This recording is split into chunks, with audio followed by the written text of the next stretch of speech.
biggest difference compared to driving an Indy car or something like that, other than the sideways? I think it's just the downforce. You know, when you're running around in Indianapolis Motor Speedway with an Indy car, I think they tell you it's what, 5,000 pounds of downforce or something silly like that.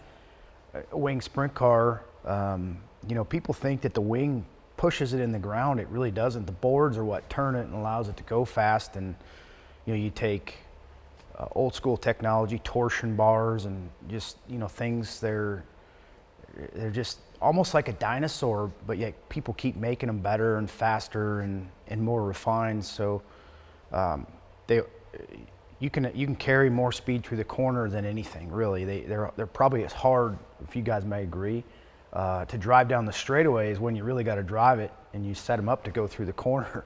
Right. Is that because, do you have a big stagger?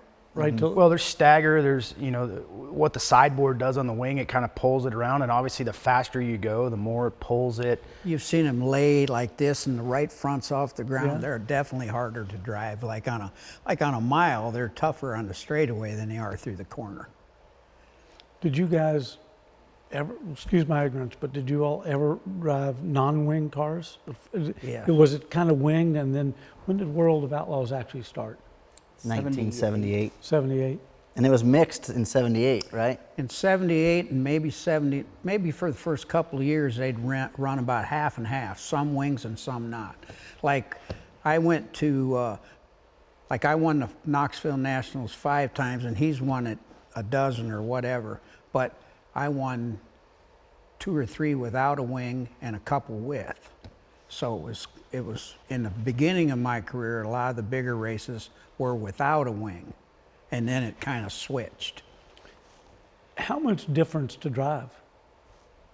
Well, I think that's what helped me, is they put wings on, because I think my strong suit was big tracks, keeping the car more, rather than short tracks where you're wailing in there sideways and bouncing off the fence and bouncing off other cars and stuff like that. My best attributes, I think, were on big tracks, even without a wing, where if you kept the car more smooth and straighter, you were in the long run gaining speed and farther out front.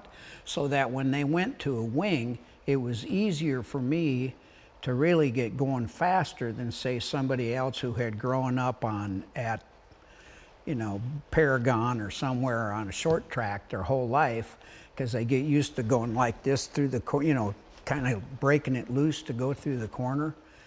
And I didn't do that. I already had learned to drive on the right front and run it around straight, fast but straight. So when they put the wing on, it helped me, I think.